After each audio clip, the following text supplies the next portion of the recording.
तुम्ही पहा रे मूर्ती माझ्या सावळ्या हरीची, डोळे तुम्ही पहा रे मूर्ती माझ्या सावळ्या हरीची। तहान भूक तहान भूक तान भूक हारती,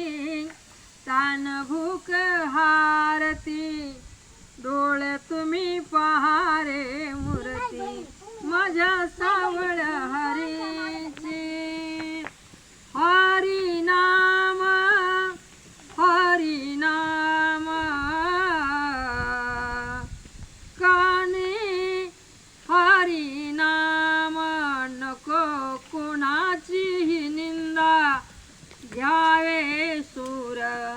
कानी हरी नाम, घ्या रे सूर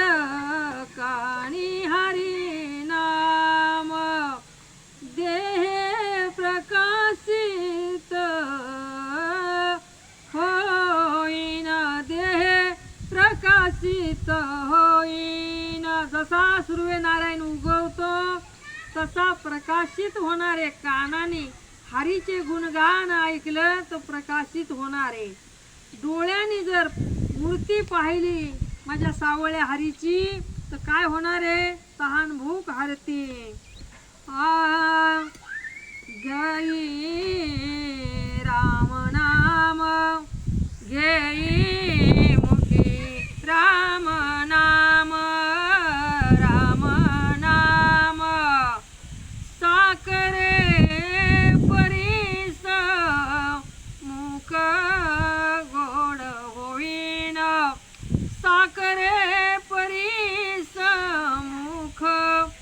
गोड होईन, होईन मुख कसं होणारे, साखरेच्या परी गोड होणारे, राम नाम मुखाने घेतल्यावर आणि कानाने हरीचे गुण ऐकले, रामकृष्ण हरी सोर ऐकले तर देह जसा सूर्यनारायण सकाळ सकाळ उगावा आणि अख्ख्या जगाला प्रकाश व्हावा, अगं तशा पद्धतीचं आपलं जीवन होणार आहे। पण कसं आहे, कुणाची निंदा न ऐकावा, मुखाने काही वाईट न बोलावा आणि डोळ्याने काही वाईट पाहू नये, म्हणून साठी मुखाने गोड बोललं, गोड बोललं तर सज्जन आपली वाणी होती, सज्जन वाणी झाल्याच्या नंतर काही कुणाला नका देऊ, पण आपल्या जवळ मन रमवण्यासाठी कोणीतरी येऊन बसणार आणि आपण गोडच बोलत राहायचं। म्हणून संतांनी काय केलेलं आहे हो,